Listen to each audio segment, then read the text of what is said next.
Alafia, Alafia. Heureuse de vous retrouver dans ce 8e épisode du voyage dans le temps. Alors aujourd'hui, nous allons parler du corps, ce fabuleux outil qui est mis à notre disposition pour notre aventure terrestre, ce que les esprits ou ce que nous appelons les êtres désincarnés nous envient tant. Mais d'abord, j'aimerais avoir vos retours par rapport aux personnes qui ont commencé leurs investigations pour retrouver leur enfant intérieur. Alors laissez-moi vos commentaires là-dessus. Et je remercie également, j'en profite pour remercier les personnes qui m'ont posé des questions, mais en inbox. Mais en fait, le but du jeu, c'est de faire profiter également les autres. Donc, merci de laisser vos questions dans les commentaires sous les vidéos. D'accord? Merci. Alors, aujourd'hui, nous allons parler du corps.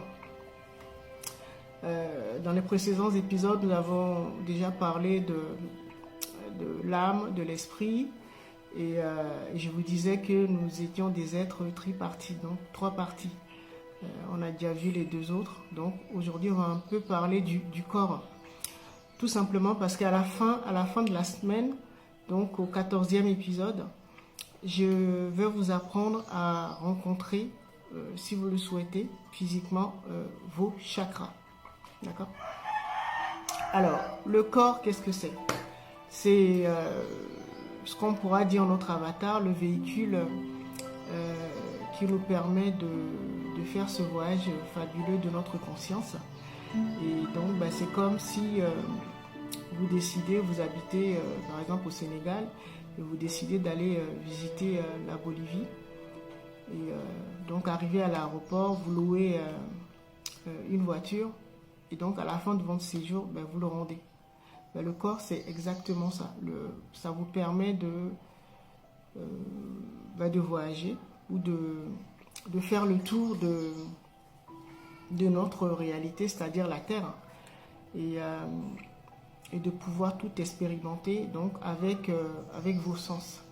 Alors, sachez également que tout ce que nous expérimentons avec nos sens, avec tous nos sens, c'est-à-dire tout ce que nous voyons, tout ce que nous goûtons, tout ce que nous entendons, tout ce que nous sentons, tout ce que nous touchons, tout ce que nous ressentons, est automatiquement enregistré dans notre bande de données, c'est-à-dire dans nos mémoires, ce qu'on pourra dire nos archives akashiques et personnelles. D'accord? Donc tout est enregistré dans notre sang. Tout ce que, là, toutes les informations, là vous êtes en train de regarder la vidéo, et toutes les informations qui sont diffusées dans cette vidéo seront enregistrées automatiquement dans votre bande de données, c'est-à-dire dans votre sang. Et donc, c'est ce que nos ancêtres, nos prédécesseurs nous transmettent. Toutes leurs expériences, en fait. D'accord? Ça m'amène à vous apprendre également que notre corps est doté de sa propre conscience, c'est-à-dire de sa propre mémoire et de son lecteur. D'accord?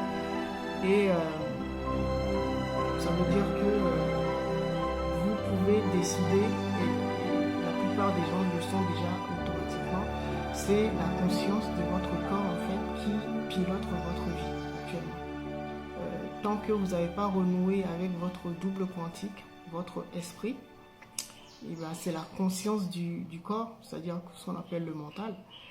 Et donc, après la chute, le mental ego qui pilote en fait votre corps.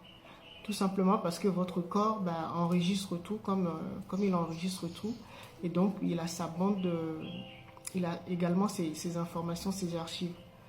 Et vous vous en rendez peut-être pas compte, mais tout ce que vous enregistrez, tout ce qui est enregistré dans votre sang, on en a conscience que d'une infime partie, peut-être 1 ou 2%. Mais tout le reste, on n'en a pas conscience, mais c'est quand même enregistré dans notre sang, dans notre bande enregistreuse. Et donc, c'est ce qui nous permet en fait de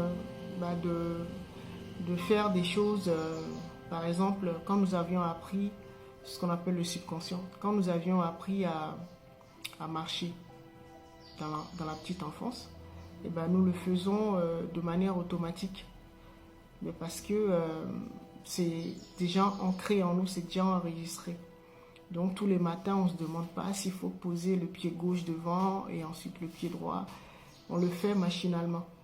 Donc en fait, on fait appel aux mémoires de notre corps.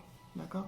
Mais l'esprit, c'est-à-dire ce que utilise le double quantique, est beaucoup plus vaste. Donc le double quantique, lui, notre esprit a accès aux archives de l'univers, en fait, de tout l'univers.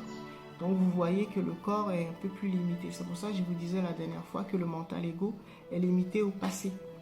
Donc c'est toutes les informations qui sont contenues dans votre archive, dans vos archives depuis votre naissance. Enfin, depuis votre gestation jusqu'à maintenant. Et donc le mental ego sera limité pour vos choix futurs, entre guillemets. Vous voyez, il n'a pas une vision d'ensemble. D'accord? Alors, qu'est-ce que vous allez pouvoir faire avec ces informations que je suis en train de vous donner? Alors, sachez que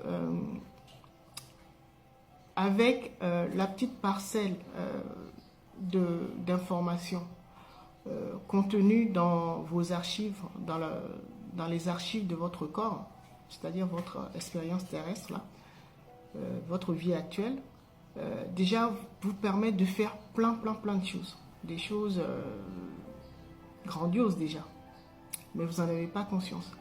Alors, je vais vous donner un petit exemple. Vous allez faire un petit exercice. Vous prenez votre portable, mais un portable que vous avez depuis au moins 2-3 mois. D'accord? Alors, vous allez y mettre un film, peut-être pas transparent, mais assez sombre pour ne pas faire apparaître les chiffres sur votre clavier. D'accord? Alors, vous le cachez et puis essayez de composer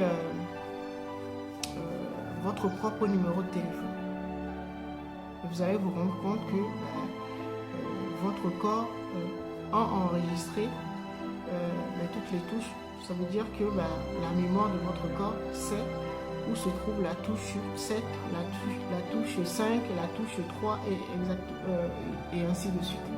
D'accord? Alors, comme je vous disais, quand c'est la mémoire ou la conscience de votre corps qui est au contrôle de votre barque, de votre vaisseau terrestre, de votre avatar, vous pouvez faire plein de choses, mais vos choix seront toujours limités parce qu'il n'a accès qu'au passé. D'accord? Et donc, pour l'aventure de la conscience, c'est-à-dire ce qui nous intéresse dans ce sujet, le voyage dans le temps, vous pouvez le faire en faisant appel à vos mémoires, la mémoire de votre corps, mais c'est plus intéressant de le faire avec votre esprit, tout simplement parce que quand vous allez changer de ligne temporelle, c'est-à-dire vous changez de pays ou de période, vous serez limité parce que vous avez engrangé que les informations de cette réalité-là, de cette période. D'accord? Donc c'est pour ça que c'est plus intéressant de le faire avec le double quantique. D'accord? Alors, je vais vous emmener également à vous poser la question de savoir, est-ce que c'est vous? C'est votre... demandez-vous, est-ce que c'est la conscience de votre corps qui est au contrôle de votre vie? C'est-à-dire, vous êtes en pilotage automatique, ou est-ce que vous êtes déjà passé en pilotage avec le double quantique, c'est-à-dire votre esprit? Alors, avec les informations que je vous ai données, on va essayer de savoir si c'est le cas. D'accord? Alors, en attendant, je vous dis à très bientôt.